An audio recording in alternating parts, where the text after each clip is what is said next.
everyone. Okay, so to start off, Oda does his usual frustrating thing where just as how he's about to make a big reveal in regards to the Will of D, he shuts it down by having the robot destroyed. And this isn't anything too new, as much like J.J. Abrams, Oda and the Will of D has become the Will of D has become Oda's own personal mystery box that he loves to build upon and only reveal when it's ready. Although, unlike with Abrams, I think Oda has more of an idea of where he's going with this mystery. Because before the broadcast was cut off, Vegapunk said, "Within you, there is." Now, given all the information we've collected so far and learning about the Void Century, I think it's natural to assume that the heritage and origins of those who carry the D in their name is in fact tied to Joy Boy. Like, his legacy in some shape or form lives on in them. Now, the question is, what form does that legacy take?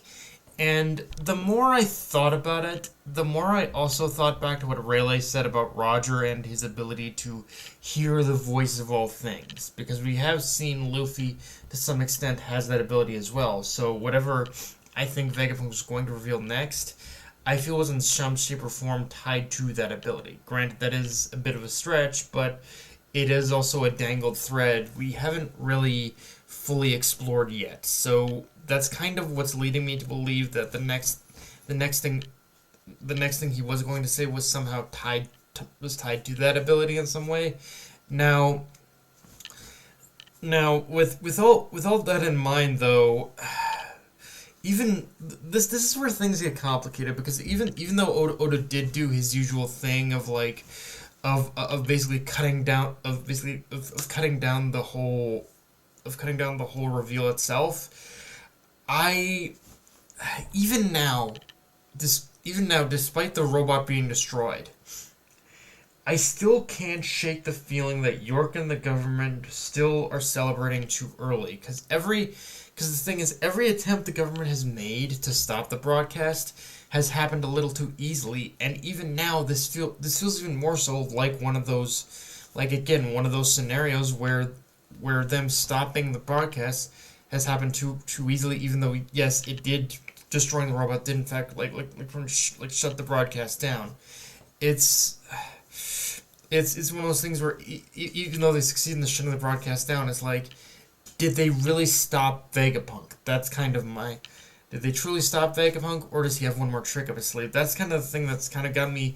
That's the only thing that's kind of weirded me out about this whole situation with this back half of Egghead, is that even when the government tries to stop Vegapunk, he still finds ways to use... in order to subvert their efforts. So it's like, was this really the end of those efforts, or is there something else he's got planned up his sleeve?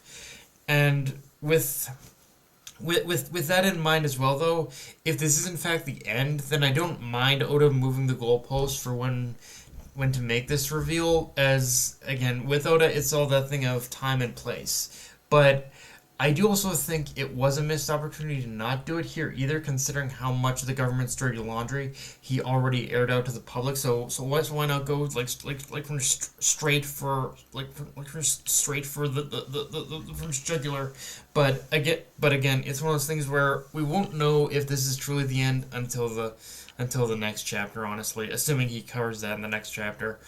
But anyway, speaking of the government, though, let's talk a bit about them for a minute, because honestly, again, I think they're breathing a sigh of relief too soon, which is to say, even if they stop Vegapunk from blowing the top wide open on the Will of D, I think even if this is the end of Vegapunk's whole speech and him revealing to the world everything he knows, I think Vegapunk still, in one way or another, had succeeded. I think he still succeeded in sowing the seeds of doubt within the people of the world. Now, how,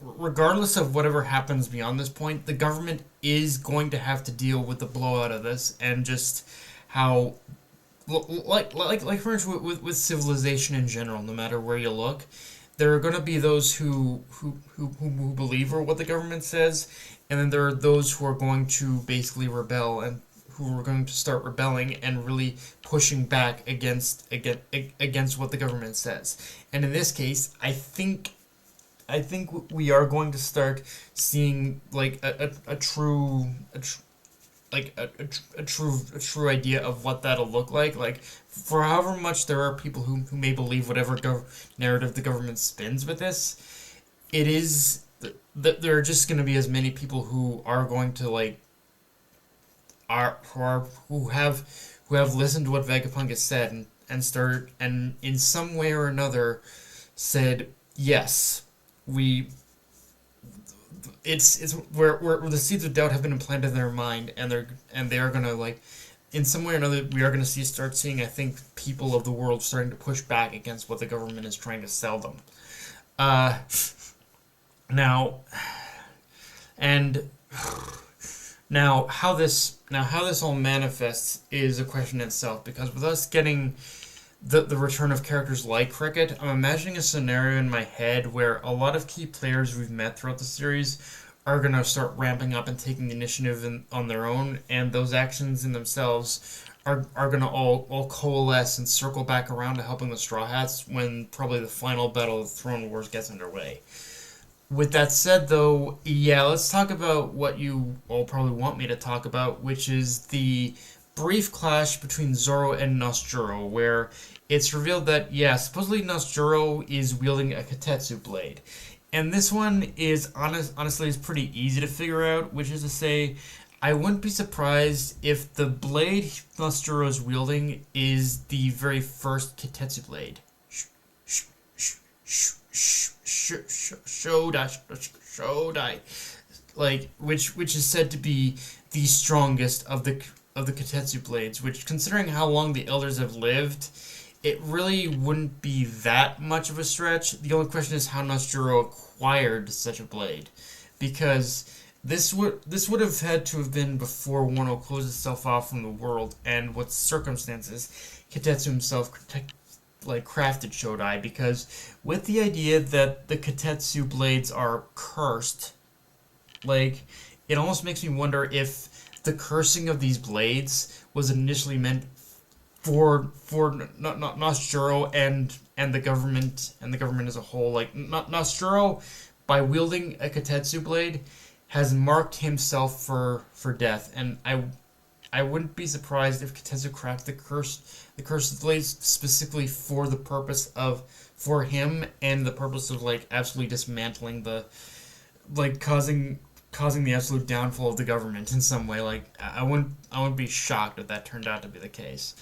And yeah, outside of that, not much else to say beyond that, other than the Giant Warrior Pirates once again prove themselves to be the MVPs of the entire back half of this arc, as they are the ones holding strong against the Marines, even after Kashi gets blasted by Doll. Like, the rest are still holding strong. And this is, like, I think one of those scenarios where it really feels like the Marines are underestimating the Giants in a way where they will come to regret it in a way where I think it's going to be a win the battle but lose the war situation. Like, even if the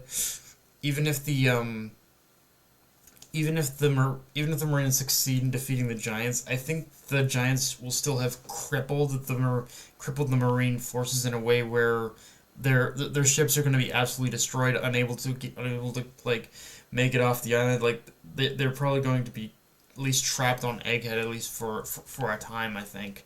Like, that's how I'm seeing this play out, but I can't say with certainty either.